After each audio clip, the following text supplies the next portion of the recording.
like we pride ourselves in our connectivity being our superpower. And like that's one of our competitive advantages is how connected we are as a team. And so I think having everyone, our coaches value like having everyone on the same page and the same mindset of what our culture is and like what we believe in is a competitive advantage because This is the Mental Mettle Podcast, where we explore how to forge mental toughness and resilience in every aspect of life. Welcome, I'm your host, Coach Matt Thomann. I'm an ICF certified professional coach with a background as a teacher, basketball coach, and athletic director. But my journey took a dramatic turn in 2020 when I survived both cancer and a stroke. Those experiences shaped my mission, help others grow stronger in every facet of life. Today, I work with athletes, coaches, educators, and anyone who believes that positive mental health is both achievable and a personal responsibility. This podcast is dedicated to helping listeners develop a positive version of toughness, one rooted in resilience, focus, and growth. Whether you're looking to excel on the field, in the classroom, or in life, this is your space to learn, grow, and take action. Join me on this journey, and together, let's forge your mettle. Mettle is a person's ability to face adversity in a spirited and resilient manner. It is a great skill to have for athletics and for life, but it is not something we are born with. If you want it, you have to forge your mettle. And if you listen to the Mental Mettle Podcast, you already know that, but not everybody else does yet. So help me out by ordering and wearing some sweet The Mental Mettle Podcast gear. We've got short sleeve tees, long sleeve tees, and some super comfortable hoodies. Order online today and you can have your gear in no time. But the best part is that every order helps support the show and helps me spread the message that mental toughness is a trait that can and should be built. So find the link in the show notes, order your gear, and start showing that you know how to forge your mettle. Different episodes around faith and specifically basketball and how those intertwine. I've worked with a couple different coaches having these episodes just talking about how they operate using their faith in their teams and how it has changed them and the way they lead their teams. Couple specifically, all the way back, episode 9, Kramer Soderbergh of Millikan University talked about holy indifference and how the Lord really doesn't care if I win a basketball game or not, just how I handle myself while I'm trying to win the game. That's what matters. I had another one, a good friend of mine, Jarrett Brown, head at East Peoria now, and talk about his transformation and how he used to coach and how he coaches now and how those are drastically different and how he believes it affects his players and how he wants it to affect them. And just really good episodes. I highly encourage you to go back and listen to those. They're really good.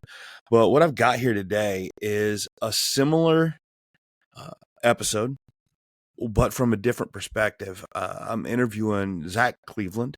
He played at Normal Community in Normal, Illinois. And now he's at Liberty University out on the East Coast. Had a phenomenal career as a senior at Normal Community, and now he's playing exceptionally well at Liberty University. They made the tournament this last year, and Zach is just a phenomenal player. And as we get into this interview, you're going to see that he is the product of working with some coaches that do this. And he had a phenomenal coach in high school, and Dave Witzig, who I had an episode with him, Dave, as well, if you're going to go back and listen to that one. But then he talks about how when he got to college at Liberty University, his coach there and that staff there, how much they lean into their faith and how they operate, and just talks about how much of an impact it's made in him and as a human, as a person, not just necessarily a basketball player. He was already a good basketball player, but now he's got this guidance to help lead him. And some of the things he talks about in this interview, just it's like it makes me feel good to hear him talk about there are people doing this thing that on the college level, at a high level, that I think are so important in building culture and the way we do things. And you'll hear him talk in this interview, just the importance of building culture and character. At Liberty University, they're doing it in a godly way, which is, in my opinion, the best way to do it. But the importance of building that, he talks about their connectivity and how important their connectivity is, and how he talks about in their film room that they spend 10 times as much work on culture, watching videos like that, and about connectivity and building the team and culture and stuff like that. They do that 10 times as much as they watch in film. And again, keep in mind, this is a really good team that does this. And he talks about how it takes time to build that up and how important it is. But once you lean into it, there's so much to be gained from it. I just love this interview with Zach Cleveland. Fantastic. I'm going to jump into it. I'll catch you on the other side, but enjoy. Parents, is your athlete ready for the upcoming sports season? They might have the strength, the speed, and the skills, but without confidence, they could still struggle when the game is online. Skill and strength are great. They're necessary, but they're not used to their full potential without the right mentality. Confidence is key. It's the key to unlocking that full potential. And at Mental Mettle Coaching, I offer personalized sessions designed to build the confidence your athlete needs for a successful season. My proven techniques empower them to perform under pressure, both on the field and in life. Don't let a lack of confidence hold them back. Book a free session today and discover the power of confidence. Visit the website, get started on the journey to a more confident, successful athlete with Mental Mettle Coaching. All right, here we go. Back on the Mental Mettle Podcast with my guest today, Zach Cleveland of Liberty University and formerly of Normal Community, and had really good records at both places. So I had a lot of success in your basketball career, which is still going. And I got your name from one of my best friends, John Hughes, which is your assistant coach in high school. And maybe we can talk about him later because there's always stuff to talk about with Coach Hughes. But yeah, so Zach Cleveland, thanks so much for joining me. Of course, thanks for having me. I'm excited to be on here. And yeah, like you said, my roots are back in Bloomington, Illinois. So it's nice to know some Midwest, some Central Illinois guys. So. Yeah, I mean, that's the first thing, right? Like you leave college, you leave from high school and you head over East Coast, right? Yeah. It's about a 11-hour drive. So that was probably the most non-appetizing kind of way to go about things. I'm a big family guy. I love my mom, so it was definitely a far ways away. But I mean, I like it out here. It's a lot different. Not as many. A few more hills than back in Illinois. How often you get back? I'm able to go a couple, like for Christmas time, and then in May, and a couple weeks in August. So I get my fair share of time back home. Yeah, I know, but it's not many trips. It's like it's a whole lot. Like that's the thing, man. People is all like they want to go D1, they want to do all this, but it's a commitment, man. No doubt. I mean, it just makes you cherish it more. And I mean, I got a younger brother, so 3 weeks home is about enough. That's funny. It's plenty. Yeah. It's funny you mentioned that. I always have fill it out. You were talking about how you feel like you got the short end of the stick on height. Yeah, I mean, you wouldn't say, because I'm about 6'6", 6'7" in shoes, and my dad's about a half inch taller than me. My brother's 2 inches taller than me. He's about 6'8", 6'9". My sister's 6'3", and my mom's 6'2". So I think I got the short end of it. So I feel your pain. I'm 6'4", and my brother's 6'5", and I have another brother that's 6'11". And I'm just like, and then I always tell people I'm the baby, and they're just like, yeah, but you know, it's genetics, man. There's not much you can do about it. It is what it is. Yeah, I'm definitely some people who are under 6 foot are probably like, what is this guy talking? Well, right. What do we do? We complain. I know it's all part of it, but it's just a complaint. But yeah, no, it's great. So Talk me through a little bit. I hopefully I got some listeners on here that've seen you play and know stuff, but let's talk about. I always love to do the bona fides and just talk about. But when we talk about you had a good high school career, that really doesn't like you guys had a phenomenal run, especially your senior year, right?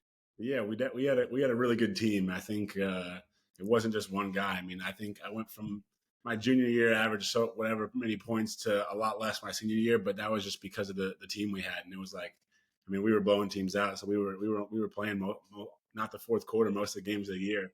So I mean, we had a good coaching staff, good team, and I mean, we unfortunately our run got cut short by the Quincy Blue Devils, but it was still a fun year. Where'd you guys end up that year? I think we lost in the sectional championship, and then so that put us at 33-2. 33-2. That's crazy though. That like you made a sectional championship, and that's I'm going to say that's all the farther you got, but that has to feel like a disappointment at that point. No doubt. I mean, in the one game we lost was I like kind of broke a little bone in my foot the game before, so I'm not going to say it's an excuse, but we were so we had a good team, but like you said, it was a bunch of like sophomores, some freshmen, sophomores, and a couple of juniors that beat us. So it was definitely left a salty taste in my mouth. So walk me through playing because I know I'm friends with Coach Witzig, your high school coach as well too, and those two, and as I mentioned, I'm really good friends with Coach Hughes. Those are different guys, right?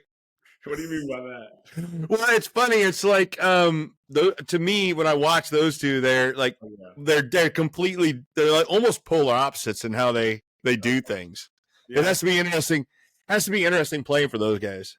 Yeah, I mean, I think it's just, and you add in Coach Foster and all the coaches in there. It's definitely a bunch of different vibes, but I think that's kind of that's what makes a good coaching staff is having kind of diversified opinions, because some players respond to different coaches. Different coaching styles. So having like a bunch of different coaching styles, whether they want to get on you a little more than the other, but having that kind of calmer voice and Coach Witzig who's not gonna yell at you too much. So I think they're definitely different, but they make a good coaching staff together. Yeah, walk me through the decision to go to Liberty and some of the options, how you ended up there. Yeah, so it was during. No coach really ever saw me live play because it was during the whole COVID thing. So it was a lot of online Twitter, posting clips on Twitter, stuff like that, which seems funny looking back on it. I took a few visits to some Missouri Valley schools. I was recruited by most of the Missouri Valley schools. Was really interested in Loyola. Now Belmont. All the Missouri Valley schools, talking to some other schools, but I took an official visit to Belmont and then an official visit to Liberty right after that. And my visit at Liberty was great. And I always kind of tell people that the main part of my decision was just Coach McKay. He definitely showed the most interest and showed he wanted me the most. And I think that's where I hang my hat on my decision was that's why it paid off, was because you got to pick the place where you're most valued. And I think I could tell that from the visit and like the stuff they said to me. And I think when some coaches are recruiting, you can kind of tell based on what they're saying about you. Some coaches don't even know; they're just calling because their assistant coach told them to call you. But so really paying attention to what the coaches were saying about me, and if they really watched my game and knew what kind of player I was. So he did his research, all that. He was calling my high school girlfriend at the time, all that, telling. So he did the whole thing, and so I didn't know at the moment then, because I mean I kind of grew up in a Christian household, but it was definitely a God thing that put me there. But I didn't know in the moment that's why I was going there. So going to the right place is worth 11 hours, right? No doubt, 100%. It is. Because I think sometimes the things that people factor in onto why they go to school and why they don't and why they pick, I think going somewhere you're wanted, or even better, somewhere you're needed, is like the way you said it. The place you're wanted the most is it's just the best. Yeah. Yeah, talk to me about when you talk this about a God thing. I love whenever we're able to look back at things that have happened to us or for us or however we want to put it, and we can see God's hand in it. I'd love to hear that story. Yeah, I mean, I could talk on and on about this. I mean, it was definitely like I said, when I made the decision. I mean, I called myself a Christian, but it wasn't really like, didn't have too much of a relationship with God. But looking back on it, it was like I had that feeling, like that gut feeling, like that place is the place for me. Like there was a attraction about the people here and the kind of people here, and like the relationships of how deeply like they genuinely cared for you. And so that was what was so attracting about this place. And that was just some God fearing people here who really wanted to invest in me. And so, I mean, I don't know how deep you want to get into this, but my first couple of years at Liberty were, well, my first year, I mean, it was just freshman year. You know, you go to college, do all the college things, even at a Christian university. I mean, I was going to church here and there, but it was definitely, I was kind of like half in, half out kind of thing. And then sophomore year, uh, start on the stuff on the court started progressing a little bit and getting all this attention and stuff like that. And that was kind of where I felt the most kind of empty and which was kind of at the top of my basketball career. And that kind of was like my come to Jesus moment right after my sophomore year. And so this past year, as I've been growing my faith, I've 100% seen how God put me here specifically, and it's been like the Holy Spirit that's kept me here. I mean, I could have transferred, I guess, every year, but there's just something that God still has for me here, and that's why I'm still here. So seeing that now, and just seeing how he works and how he's kind of ordered my steps, has been so cool to look back and see.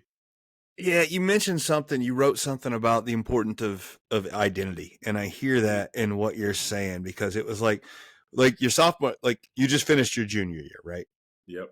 Yeah, so you had a good sophomore year, which theoretically should have been enough. Mm-hmm. Like you'd be like, "Oh, I'm excited about this. I'm playing," Yeah. but I'm feeling in when what you say there is like that's not enough. 100%. I think that actually it that stuff was making me not rely on God as much, because I'm like I made it. Like I have all the people cheering for me. I have all the applause. I'm getting all the attention, and that's when I was at the farthest point from God in my college career, and probably in my life.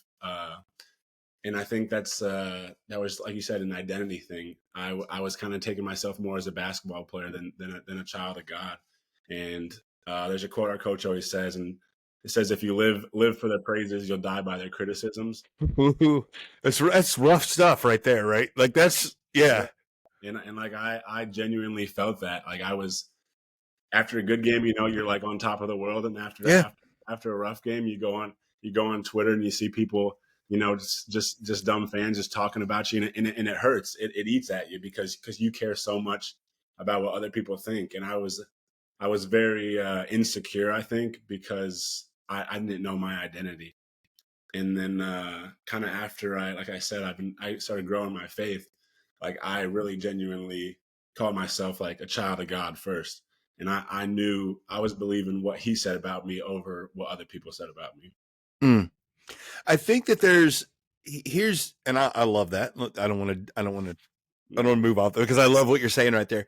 But I think that where we lose people, because I'm with you on this, on the importance of like, if you can be a child of God first and then a basketball player, like you're setting yourself up for the rest of your life, versus if you're just a basketball player, that ends real quick. Yeah. Real quick, you know?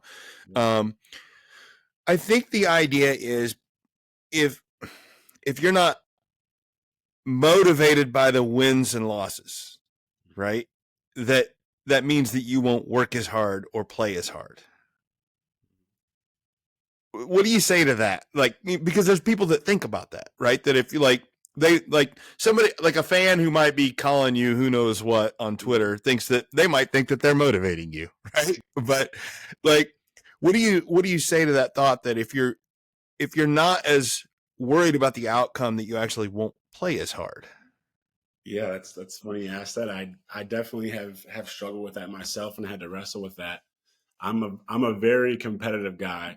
When I get going, I like to talk a little bit, whether it's a little bit of trash or anything. Like I'm a very competitive guy, and so for me, I last year I really wrestled with that a lot. I was like, how do I be this competitive guy who cares so much about the game, but also keep my testimony and be a light and be an example on the court. And so I'm like, I cannot find this gray area of like being this competitive guy who God created me to be, but also not throwing jabs at people and like like like cussing not cussing on the court. And so I was like, how am I finding this boundary? And what helped me so much is like I'm gonna give my all like that. Like I think it comes down to like, what's your why? Like, why are you playing? Because Mm-hmm. you can play for the wins and losses, but like that's just not it's not enjoyable and it's not sustainable. But like after kind of getting my word and reading God doesn't care about the outcome. Like He cares about are you glorifying Him on the court? And so like that is how I took it. And so I'm thinking like playing hard and playing my heart out and diving on the ball and doing everything I can to win is glorifying Him, like giving all my effort and like fighting for my teammates and giving my teammates the very best I can do is glorifying God. So it's not as much as a separation as I thought it was, to where it's Mm-hmm. more, you can do both at the same time. Uh, but you just have to think it like picture it and put it in the right perspective. Your athlete probably spends hours working on the specific skill set they need for their sport, and they probably spend hours in the weight room building their body. But how much time do they spend intentionally training their mind? Well, building mindset is the key to bridging the gap between the skills that we see and game execution. Well, Mental Mettle Coaching provides individual programs that can help your athlete develop this third and crucial skill set. Yeah, it's I've got a verse here. You can't really read it, but it's my favorite verse, Colossians 3:23. Whatever you do for the Lord as though, with all your heart. And that always helps me, that like, I think whatever God wants us to do, He does not want us to do it Yeah, halfway. 100%. And I think that I love that. I love that you're talking about that. And what that you wrestled with that a little bit. You say you wrestled with it, but I look at your stats here. You had a pretty good year. Yeah, it wasn't as good as a year as I wish I like personally, selfishly. Obviously we had great team success and got to make it to the NCAA tournament. Uh, it was definitely a tough, like I said, I was kind of wrestling with that, and I broke my heel in November, Mm. and kind of came back too early. And then by the time like we kind of figured it out that this thing was broken, it was kind of too late for me to sit out. And it was like, we got a good team. Like this is going to be our chance to kind of make it to the tournament. And so I was on like meds every day, taking meds every day, like just trying to get through it. And so it's definitely a tough year on the court, just with the confidence piece. So I definitely have my struggles this year too, though. So it's not like one of those things where like I figured all this stuff out and now it's just easy breeze, walk in the park. I get that, but yeah, I feel like you guys. I mean, you do. We're always our hardest critic, but Right. I mean, I watch you guys play a little bit, and I can see, and I know your stats bear it out, but you're not even. I feel like your stats look good, but I think I believe you're a more than a stats type guy too.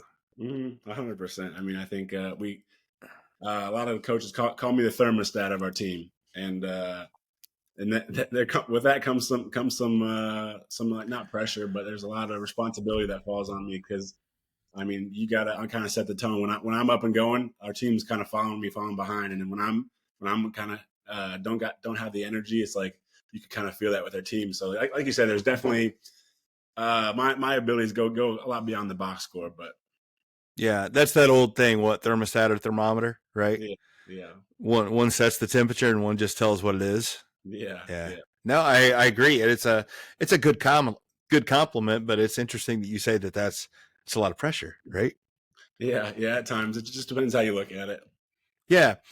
So talk to me about, I asked the question there, like what would you like to say about mental toughness and where that goes? And you had a really interesting answer here. And when you said, I'd love to talk about losing it and gaining it.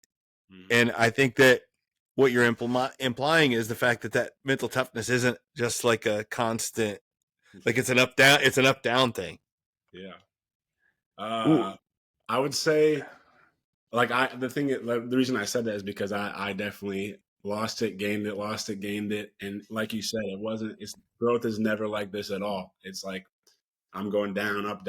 And I got to the point where, like, I got excited when I was at the down, because I'm like, I know the up is coming.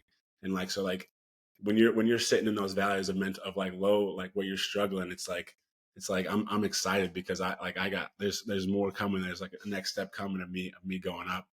And specifically of what that looks like, I think I just like the whole thing of like, what's your why? When I'm playing for myself, my mental toughness is so low. Like, I'm letting things get to me. I think what the area of mental toughness that I struggled with the most my college career is confidence. And I think confidence has a lot to do with mental toughness of the people you're listening to. Um, if you're getting in your reps, because I feel like confidence comes from repetition. And so like that mental toughness is like that ability to like keep your confidence no matter what. If you have a bad game, and yeah. So I agree with what you say, because I always say that confidence is evidence based, right? Mm-hmm. To me, that's the difference between arrogance and confidence. Yeah. A lot of guys have arrogance, but they don't really have anything to back it up. But confidence Mm-hmm. is backed off. It's evidence based. So when you Yeah. talk about getting your reps in, I will interview, and I will always ask this question of every college basketball player that I talk to, because I don't think kids can hear it enough, high school players. When you talk about getting your reps in, okay? Everybody loves to talk about the process and putting in the process.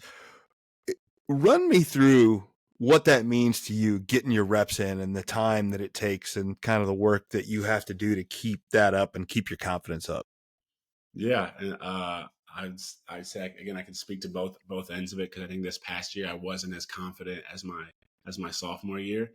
And like I said, I broke my foot, and so I wasn't able to during the season.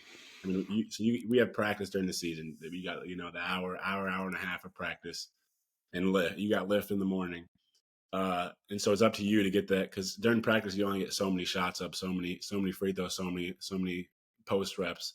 So it's on you to get with the coach and go to the gym. And like I wasn't able to do that. I mean, I probably still could have done a better job, but I was kind of very limited to my on the court stuff with my foot, and my confidence in just tanked because I'm not getting the reps in. So it's like it's not muscle memory to me.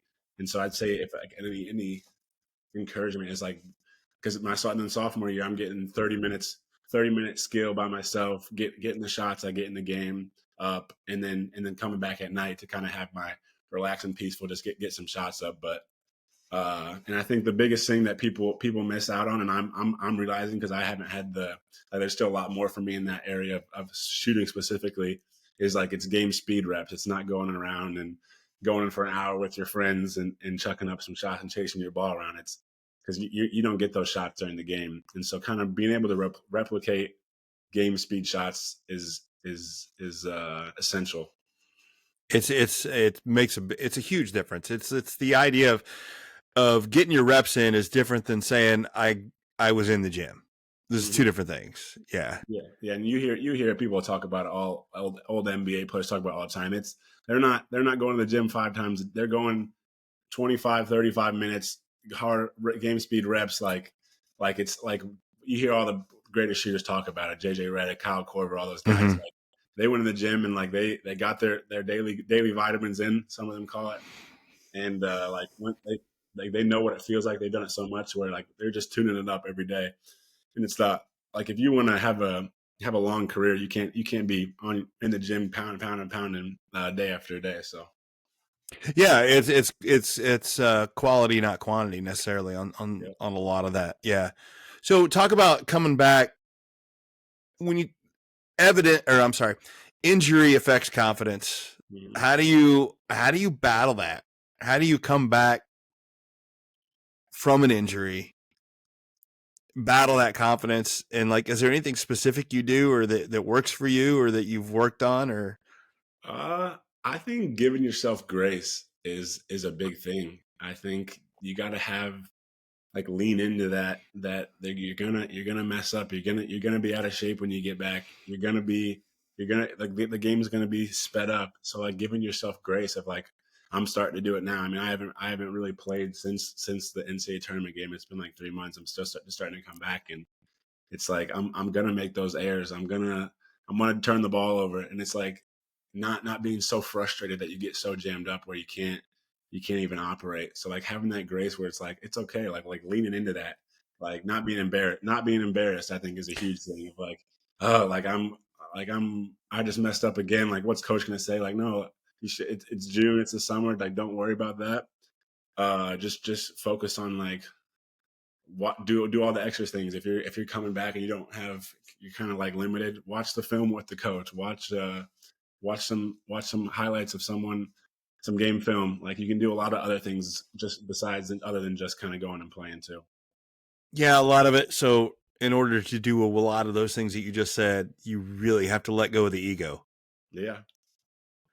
I mean, but and that's another thing that's hard. It's like you are a really good high school player. You're a Division I guy. You've got some accolades even at the college level. Like you have to be confident, but not necessarily have an ego. And I think that's a hard thing to tease out for a lot of younger players.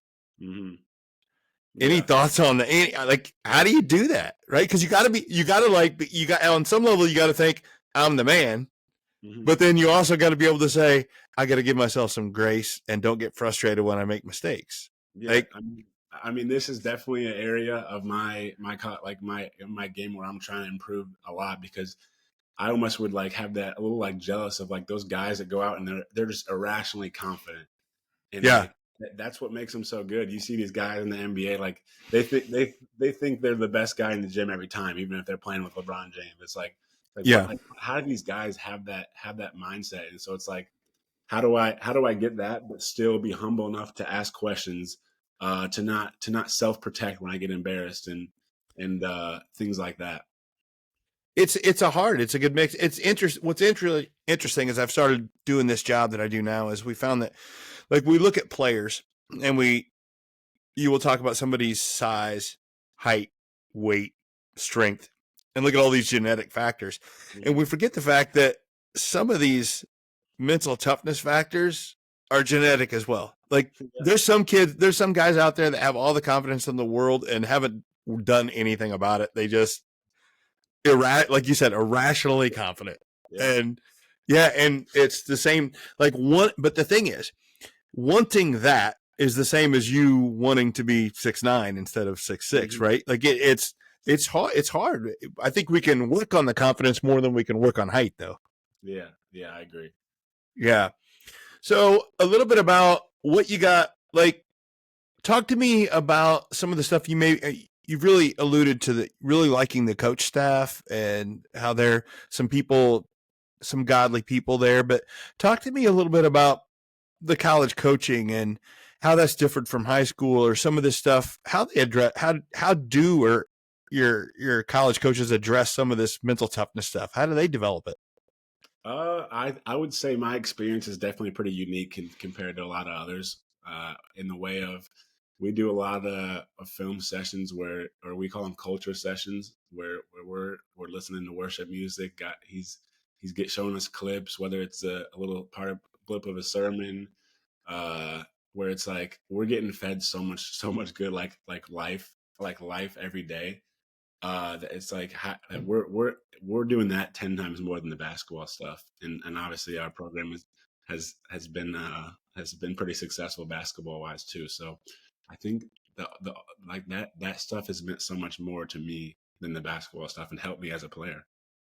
Your athlete probably spends hours working on the specific skill set they need for their sport, and they probably spend hours in the weight room building their body.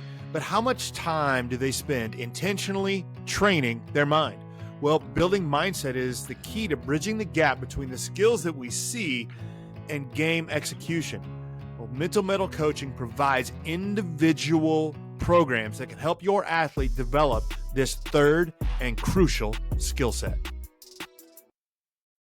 We need to really dive into this here, because I think that is you're talking about how you're spending more time working on culture, leaning into, you're at a Christian university, so they do that more, but leaning into God, leaning into these sermons more than you're leaning into the basketball.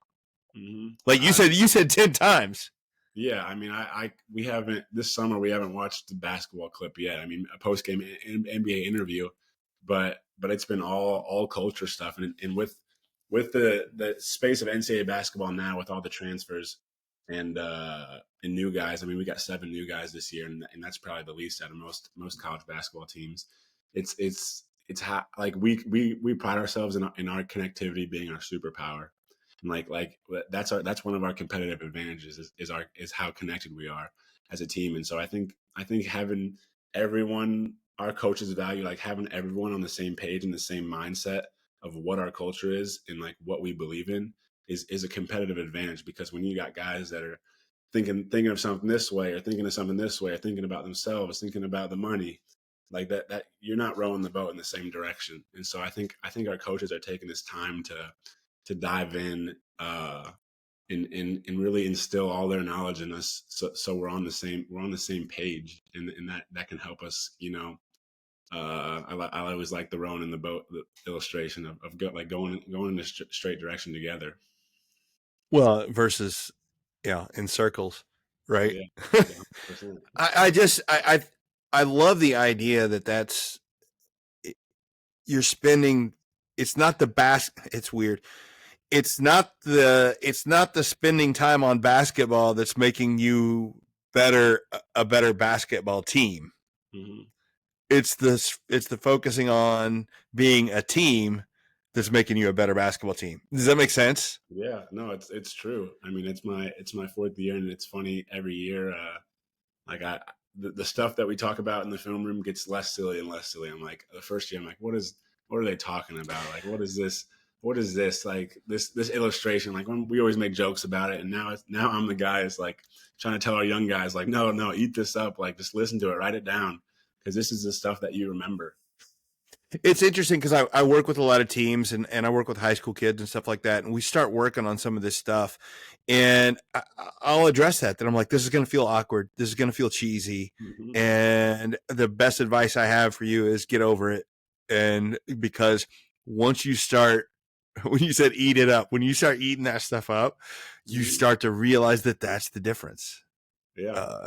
It's just humbling yourself, because I mean, when you get in there, you're like, what is this guy talking about? Like, I'm too cool. I'm too cool to be like, right. Coach, we're always asking, like, Coach, when we see a clip, I'll be like, does anyone have anything? And you see all the young guys like looking like this, and now I'm the guy that raises my hand and tries to articulate what I heard, and it's really true. I mean, we had some vets in the locker room this past week, and it's like they don't remember how many points they had against Louisiana Tech. They remember that they were quoting each other from what someone said in a film 3 years ago in the culture sessions. I'm like, that's crazy to me, that like they're 4 years out of college and they remember what was said in the culture session than any points they had in a game. Yeah, it is not surprising to me whatsoever. And you may have guys that do, but it's not surprising to me that you have stayed there. Mm-hmm. In a world of bigger, go chase something bigger. I'm not saying there's not programs like that, but I feel like you are in a very special place there. Yeah. Like I'm sure you've heard a lot of coaches try to be, but it's really not transactional at all. From roster man 1 to 15, our coach is talking to, chatting with, like it's no. I've heard it from kids that have transferred, and it's like, if you're not a guy that's starting, like, the coach is not talking to you. He's not saying anything to you. And our coach is like, we have individual meetings with every single person on our team. And so I've been blessed to be able, that God would bring me here. It's fantastic. What's up for Zach this year? I mean, you got to get healthy, but Yeah. what's you got a year left? What are you going to make of it?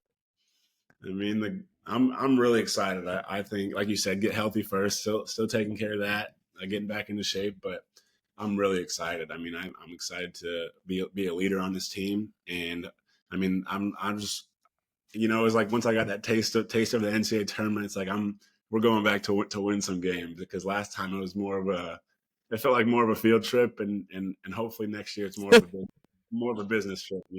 Yeah, no, but see, there you go. That's that whole thing. It's like it's like You always even want. you, because we just had that conversation about you gotta like it's like I don't want to focus on the wins, but I still want the wins, right? Yeah. It's always really hard.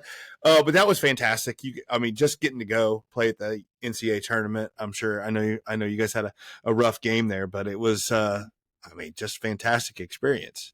Yeah, and I guess I just kind of thought of it. I mean, when you ask about next year, and I think before this last year is when like I told you, I kind of really growing my faith and learning, reading my word, like memorizing verses. And I'm thinking in my head, I'm like, wow, like this is, if I was playing like I did my sophomore year while I was partying, doing all this, I'm like, wow, like I'm about to have, I'm about to do this, and this year. And I get to talk about God. And like, and to be honest, it was like, I didn't have those, like I mean, I probably had like the same year. It wasn't all that I thought, and I think that now it's been like trusting that it's not. It might have been like that. That might have been preparing me for some later stage in my life. I think of Acts 16:25 when Paul and Silas were in prison, and they started praying and singing hymns. And obviously Paul, those hymns, that all they memorized, that they didn't memorize it that night, they memorized it Mm-hmm. back at some other point in their life. And so like they had that for a future step in their life. And so I think trusting that it's God's timing over mine, and just continue to be on that steady, like to keep pursuing God, and to be closer to Him, is why I'm even more excited about this year. Not whether or not I average 20 points or 5 points, or don't play. It's like Right. I'm trusting that God's plan is bigger than mine, and I wouldn't want my own plan, because I know that wouldn't go too well. No, it's great that you said that, because it's like we don't read the word and remember scriptures for the moment we need it. We read it for when we need it in the future, even we don't know what that is. Yeah, 100%. So I think that's a big thing I learned, and it's not like, you get close with God, and you just get all this stuff. Like it's not a transactional thing. And as a young Christian, it's just things you have to learn. You just don't know till you know. And there's a reason why my parents are wiser than me. It's because you just experience stuff, and go through stuff. And so just that, I mean, I'm 21 years old. And so just like continuing to, like you said, like lean into God's grace on my mistakes, and just keep having that hunger and urge to know Him more. Yeah, no, it's awesome that you're leaning into that, using that. And then I'm just curious, then you talking about future life. What are the what's the after school plans? What's the after graduation plans? Yeah, I mean, obviously, I hope I play basketball as long as I can.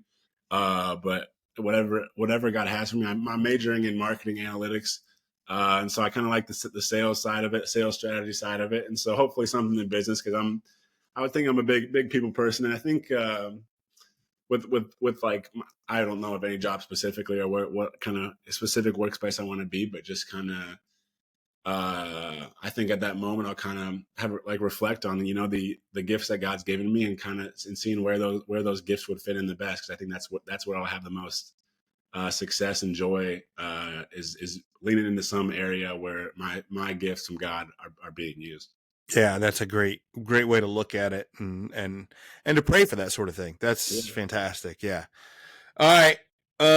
Last question. Okay. What did I not ask you that I should have? I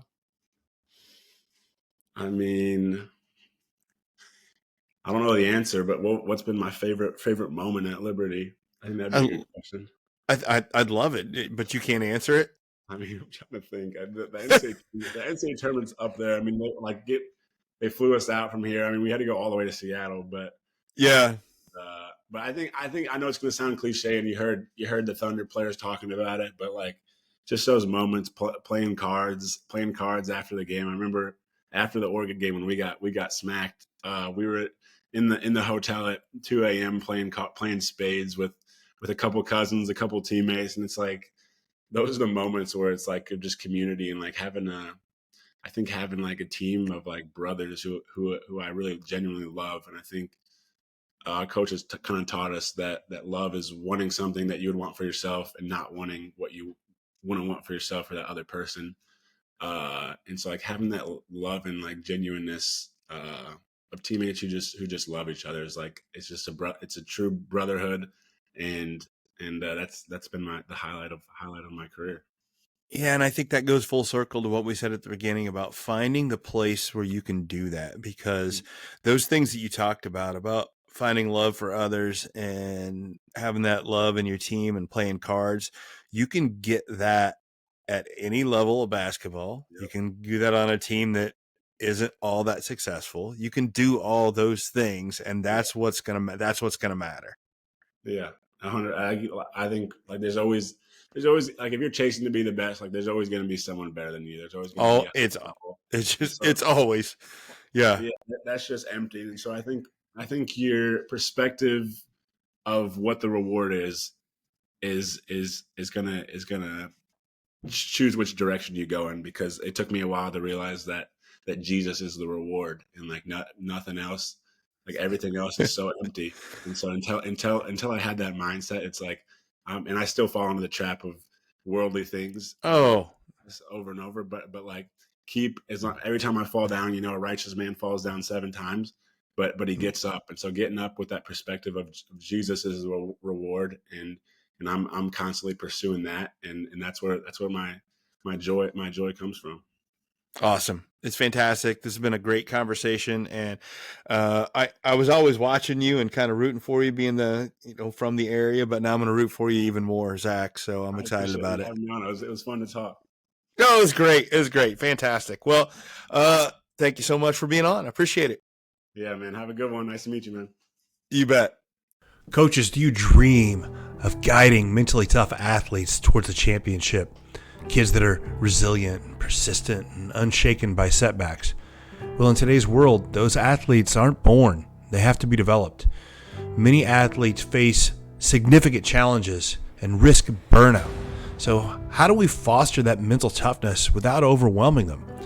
Well, introducing the Ember to Inferno program, Building Mentally Tough Athletes. This series is designed specifically for coaches, offering a deep dive into your own journey of mental toughness and equipping you with practical tools to build confidence and belief in your athletes. Rather than just simply adding more adversity to their life, we focus on creating a strong foundation for mental resilience. You'll learn how to transform a spark of motivation into a blazing fire of toughness, using techniques that address challenges like social media pressures, athletic stress, and trauma. Don't just wish for mentally tough athletes, build them. Join the Ember to Inferno program today and ignite the potential in your athletes. For more information, contact me, Coach Thomann, at Mental Mettle Coaching. Mettle is a person's ability to face adversity in a spirited and resilient manner. It is a great skill to have for athletics and for life, but it is not something we are born with. If you want it, you have to forge your mettle. And if you listen to the Mental Mettle Podcast, you already know that, but not everybody else does yet. So help me out by ordering and wearing some sweet The Mental Mettle Podcast gear. We've got short sleeve tees, long sleeve tees, and some super comfortable hoodies. Order online today and you can have your gear in no time. But the best part is that every order helps support the show and helps me spread the message that mental toughness is a trait that can and should be built. So find the link in the show notes, order your gear, and start showing that you know how to forge your mettle. So many good clips and so many quotes from that interview with Zach Cleveland. I really enjoyed it. Just so many things you can hear. There's a lot of certainty in his voice and how he has, he just really understands now the difference on. He talks about what is your why and his motivation for playing, and what I kind of took it as more as who he's playing for. And he said that like one of my favorite parts that he said in there was, when I'm playing for myself, my mental toughness is much of a roller coaster. It's just based on how I'm playing. It's either I'm doing well or I'm not doing well. My mental toughness just goes up with the outcomes, and outcomes always come and go. But he talked about when he's playing with better mental toughness, it's knows because he's focusing on glorifying God and playing for him, and how that has made such a change in his life. And I have zero reservations about Zach Cleveland when he finishes playing basketball someday. I mean, he's going to finish college. Who knows? He might go play pro. But it's tough anytime a kid, a player, no matter what the sport is, and you quit that sport, and that's not your identity anymore, because Father Time is undefeated. Everybody hits the end of their career. And if you don't have another identity, very tough, very tough. And it's so much easier if you can identify that identity of what you are before you have to do it because you're done playing basketball or done with your sport. That's a hard transition. It's a much healthier, mentally healthier transition if you can figure out what you are and what your identity is that has something to do other than the sport. And it doesn't mean that you're not as good at the sport or you don't play as hard. I think it's the opposite. I think you can play just as hard, but I think that it smooths out the ups and downs that come with a sport, the failures, the losses, the wins that are always up and down. And it's one of my favorite things to do working with athletes. I do it with every athlete, every team. Is so many of us think that we have this mental toughness or sometimes we struggle with that mental toughness, and we think it is something that we're like creating or not creating. And it's so often it's just based on the circumstances and whether we won or lost or shots going in, not shots going in. And our mental toughness and what we think we have is just us responding to things are going well, or when we're not very mentally tough because things aren't going well. And we really don't, it's like we don't really have, we're just responding to things that happen, which is not mental toughness at all. Mental toughness is being able to smooth things out and be like, okay, things are going well, things are going bad, good, bad, whatever, it doesn't matter. We stay aimed at what we are and what we're trying to do. And that, again, that is so much easier if you're playing for something else or someone else, and that's playing for your team, or in this case of Zach Cleveland and a lot of really good players, they're playing to glorify God, and how they know, going back to what Kramer Soderbergh said in that interview about holy indifference. And that also means that it doesn't matter if we win or lose. We just matters how hard we're playing and how we're glorifying God. And that's what matters. And that can make us want to play so hard and not to be too worried about, the outcome. And that's a powerful thing to be able to do that. And that's something we should be all working at as an individual, as a team, as a coach, as a parent, just playing hard, playing with intensity, but letting the chips fall where they are and having something else to be playing for. It's a powerful thing. I just love so much when he's talking about how they're building that culture, and it's such a focus there at Liberty University. Just really good to see that's happening. That's something I'm doing. I'm going into schools now, working with so many teams, so many coaches and individuals, and just how we have to get our focus on things that we can control, not just the wins and losses. Just focusing on the wins and losses is it's a recipe for disaster, because the losses always come. And if we don't have another focus on our, the effort we're putting in, the attitude we have, or who we're playing for and playing for others, it's It's just, you're going to have such peaks and valleys, and that's not a great mentally healthy thing. So that's why I love going in and working with teams and doing that. And I love every time I hear a story from a player, and I know that there's other people out here doing that and working on these things, and they're having success, and it helps me know I'm on the right path, doing the right things. And that's what I love doing. So I'm going to keep at it, and I know Zach's going to keep it up. And and thank you all for listening. Again, I can't thank you much.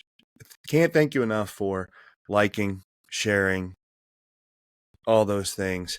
The podcast is growing. It's all because of you guys. So every chance you get, like, share, comment, all those things helps the algorithm, helps me out, and helps the message get to somebody else. And I sure appreciate it. So